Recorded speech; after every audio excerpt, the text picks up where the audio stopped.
We found it here for something on our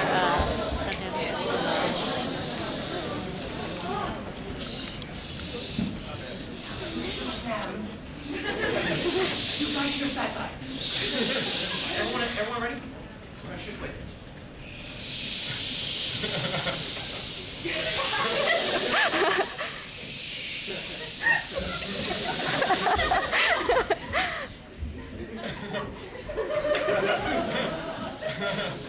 Shush bending!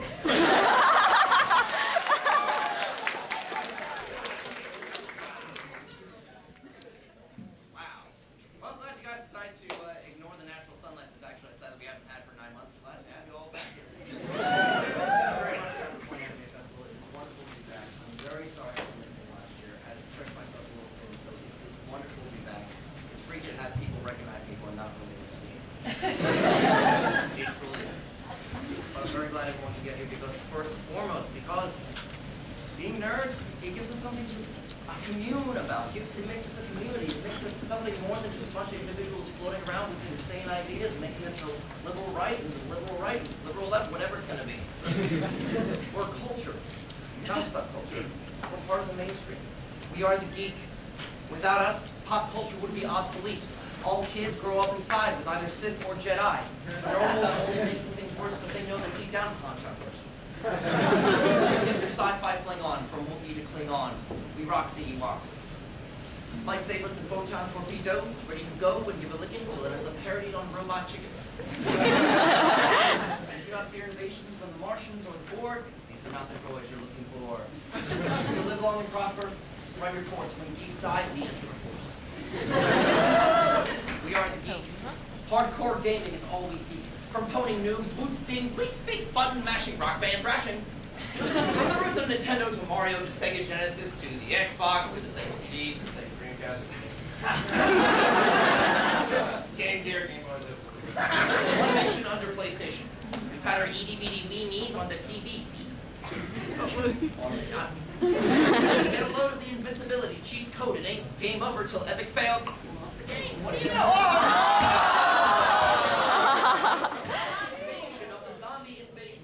Training during Left 4 Dead Rising, that is a must. And all your Grand Theft Auto are belong to us. MMOs like Gaia, EverQuest, oh wow, cross my Halo, hope to die until you get shanked by the Team Fortress spy. We are the geek. Without our dice, we're incomplete. Every winter Emus day, we LARP, we tabletop roleplay, earning GP, HP, XP, drowning in our manacles from 2nd edition old school rules. It's D&D. Level up or shut up. Spellcasters and tanks, clerics and rogues, adding up skill ranks. We are the geek. So praise the otaku, those anime freaks. Give yourselves a round of applause for coming out here.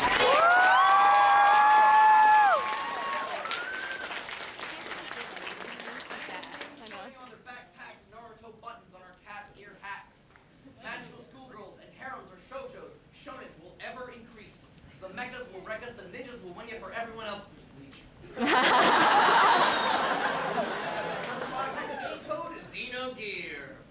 From Darker Than Black Lagoon, Vampire Hunter D. Gray Man, Trigun, Sailor Moon. So let them come, let them cosplay, let them have their yaoi schoolboys and faces. They expand letters for worse or for better. We are the geek. We are underestimated, underpaid, and under-medicated.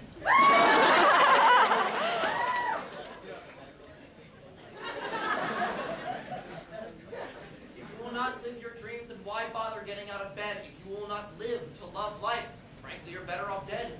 You bet we own the internet.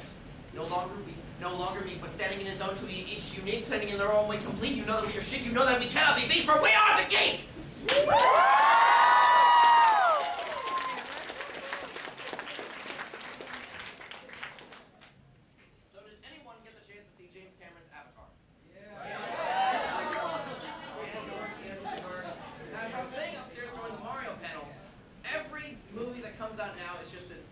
Smorgasbord of literally trying to stab you in the eyes. So hard you remember it and you never fade it away, but then another movie comes out. But all the other great visual effects movies like Titanic, Lord of the Rings, and The Matrix, James Cameron steps in with Avatar, and he didn't just bring a gun to a knife fight. He brought a Gundam to a knife fight. He shot the competition in the head. You can't make an entire movie out of 3D. 11 Oscars say otherwise. I liked Avatar. I liked the story better when it was called Dances with Wolves. Avatar was Dances with Wolves with very tall, feral Smurfs. It was like Pocahontas with night elves. I mean, the last fight looks like StarCraft invading Warcraft. You don't believe me. All right. Main character, Jake Sully, spends the entire movie stuck in a chair. Why? Because he can't go outside. He's busy video blogging about his little character that he's created. And what does he do in this fantasy world? He gains a mount, joins a guild, gains an epic mount, stages a raid, all through his avatar. James Cameron, you have now been introduced to a Blizzard Entertainment joke. Thank you. I expect you guys to be directed within the hour, be my guest. I'm not narcissistic, I'm too awesome. Feeling as though I'm feeling a little better than Alucard at a blood drive right now. Can I get a withdrawal? Do I get a discount if I use the same cup from before? Favorite drink like my motto, but be positive. I shoot people. Oh my, Avatar, that was nuts. I want to talk a little bit about this confused, psychotic world that is outside of the geekery, the normal people world, where there's more than one Dakota. We don't know why. It's just terrifying. Late last year in early October, it was on a Friday, two very important events came up that just, in my mind, had to be linked. First off, our president, Barack Obama, was awarded the Nobel Peace Prize for his efforts to pull out of two wars in the Middle East. Props to you. In addition, NASA launched a satellite at the moon. Now, not to take pictures, to crash it into the moon. Quite literally, this was like two Italian guys in a bar. BAM! And in my mind, they have to be interconnected. There's no way these two things could happen for absolutely no rhyme or reason. My theory is that Barack is simply pulling out of two wars so he can regroup, come up with a new plan, and forget the fact that America is busy attacking countries. We are now setting our goals even higher. We're going to jump the bar. We are now attacking things that have their own gravitational pull. America's newest nemesis, the moon! Yeah, I give up on that. You don't know where it's going. It's hiding. We attacked the moon because Barack is apparently anti-werewolf. Who knew? This whole time, Michelle Obama has been Team Edward. Yeah! Yeah, boo, Michelle Obama. Really? Michelle? I guess that means that Barack has seen the second season of Gurren Lagann, because this is all part of his plan. He's gonna wipe out the Middle East, exactly what we did in Gurren Lagann. He's gonna leap up, punch the moon, activate the giant moon mecha, and just descend. Afghanistan is gonna think his last days are like Majora's Mask.